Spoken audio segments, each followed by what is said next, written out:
میرے عزیز دوستو، اللہ کے پیارے نبی جناب محمد الرسول اللہ صلی اللہ علیہ وسلم نے فرمایا، من صام رمضان ایمانا و احتسابا غفر له ما تقدم من ذنبی وفی روایت وما تأخر۔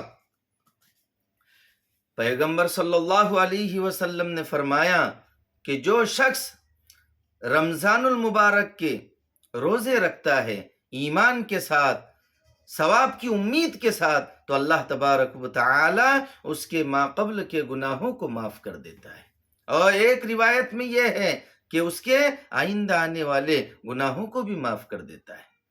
یہ بات تو سمجھ میں آتی ہے کہ اللہ تبارک و تعالی ماقبل کے گناہوں کو معاف کر دیتا ہے، لیکن آئندہ گناہوں کو معاف کر دیتا ہے، اس کا کیا مطلب ہے؟ اس کا مطلب یہ ہے کہ اللہ تبارک و تعالی آئندہ گناہوں سے بچنے کی اس کو توفیق عطا فرماتا ہے۔ یہ بھی مغفرت کا ایک درجہ ہے۔